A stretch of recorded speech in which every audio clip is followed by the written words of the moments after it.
আজি লিখিছোঁ class 10ৰ 2 number chapter general ছায়েন্সৰ 2 নম্বৰ চেপ্টাৰ এচিড ক্ষাৰক আৰু লৱণৰ সম্পূৰ্ণ কুৱেশ্যন এনচাৰ পাঠৰ ভিতৰুৱা আৰু অনুশীলনী কুৱেশ্যন। ইয়াত 1 নম্বৰটো হ'ল তোমালোকে 3টা পৰীক্ষা নল দিয়া হৈছে, সিহঁতৰ পাতিত পানী আৰু 2টা ক্ৰমে এচিড দ্ৰৱ আৰু ক্ষাৰকীয় দ্ৰৱ আছে। তোমালোকে কেৱল ৰঙা ৰঙৰ লিটমাছ দিয়া হ'ল, এইটো কেনেকৈ চিনাক্ত কৰিবা। ধৰা হ'ল পৰীক্ষা নল কেইটা A, B, C ক্ৰমে চিনাক্ত কৰিব তলৰ পদক্ষেপসমূহ ল'ব লাগিব। ৰঙা লিটমাছ কাগজৰ টুকুৰা এটাত 3টা পৰীক্ষা নল দ্ৰৱত জুবুৰিয়াই দিয়া হ'ল আৰু সেইটো পৰীক্ষা নল দ্ৰৱত ৰঙা লিটমাছ কাগজখন নীলা হৈ পৰিব আৰু এই দ্ৰৱটো হ'ব ক্ষাৰকীয় দ্ৰৱ। ধৰা হ'ল পৰীক্ষাটো A ক্ষাৰক। এতিয়া এই নীলা হৈ পৰা লিটমাছ কাগজখন বাকী থকা 2টা পৰীক্ষা নল B আৰু C ডুবাই দিয়া হ'ল আৰু তেতিয়া এই পৰীক্ষা নলৰ লিটমাছ কাগজখন পুনৰ ৰঙা হৈ পৰিব আৰু এইটো হ'ব এচিডৰ দ্ৰৱ। যিটো পৰীক্ষা নলত লিটমাছ কাগজৰ ৰঙৰ কোনো পৰিৱৰ্তন নহয়, নীলা হৈ থাকিব, সেই দ্ৰৱটো পাতিত পানী। তাৰপিছতটো আছে দৈ আৰু টেঙা খাদ্যবস্তু পিতল আৰু তামৰ পাত্ৰত থোৱা নহয় কিয়।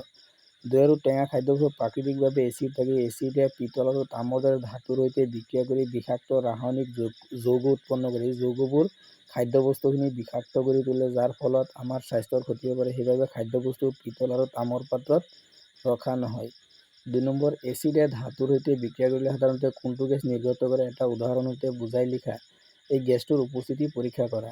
এচিডে ধাতুৰ সৈতে বিক্ৰিয়া কৰি হাইড্ৰজেন গেছ নিৰ্গত কৰে, যেনে লঘু ছালফিউৰিক এচিড।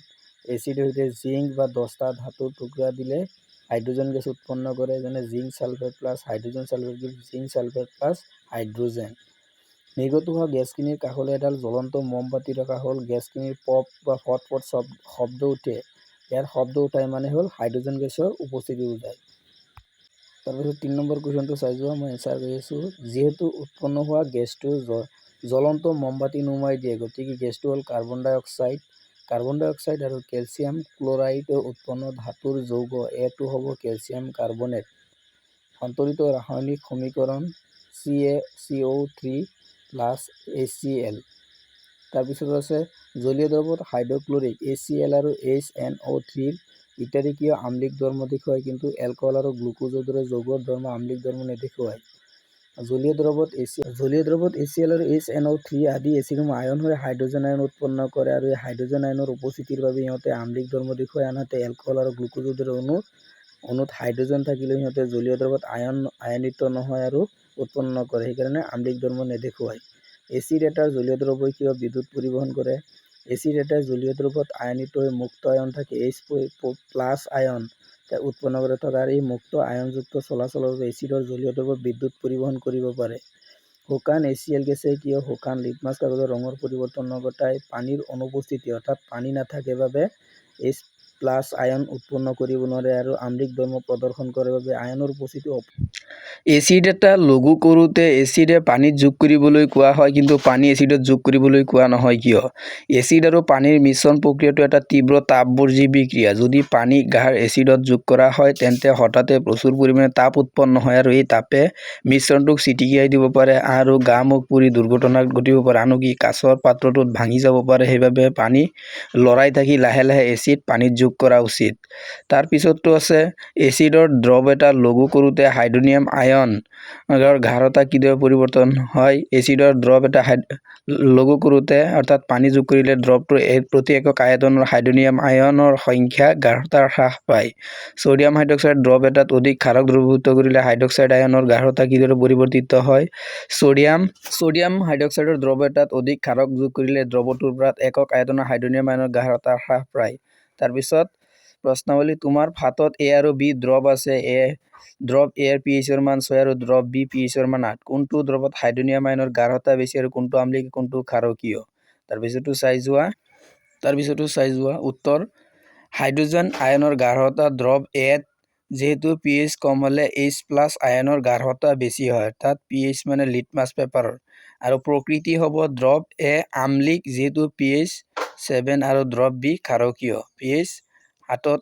pH ৰ মান 7তকৈ বেছি।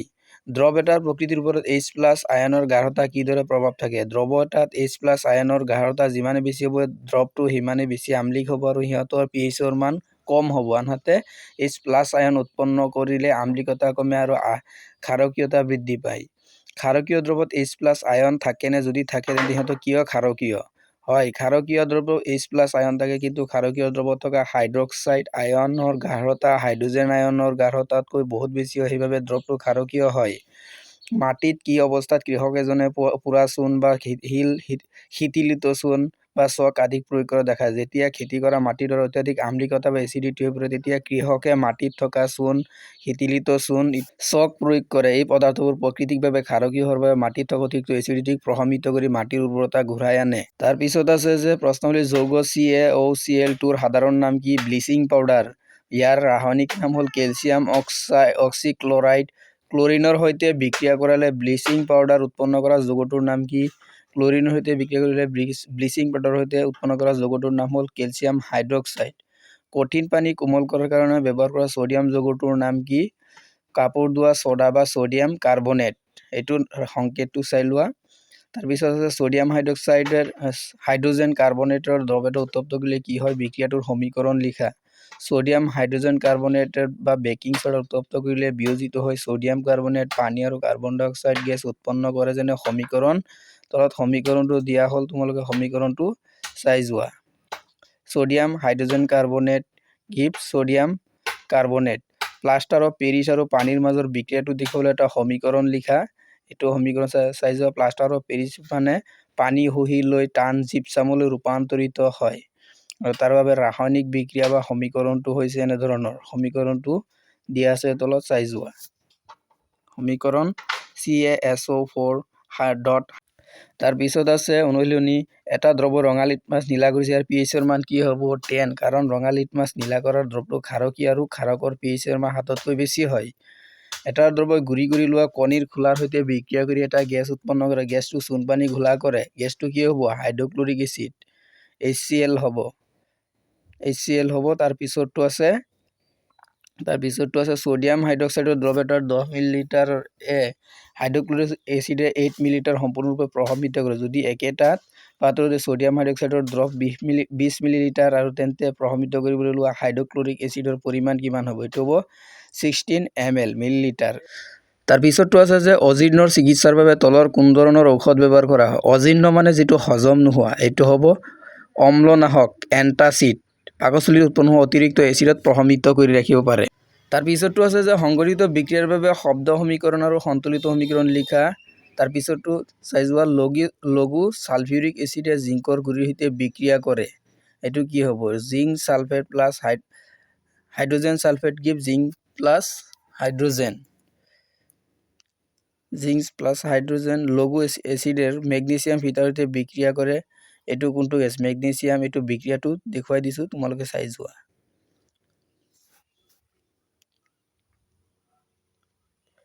তাৰপিছত C নম্বৰটো আছে, C নম্বৰটো চাই যোৱা।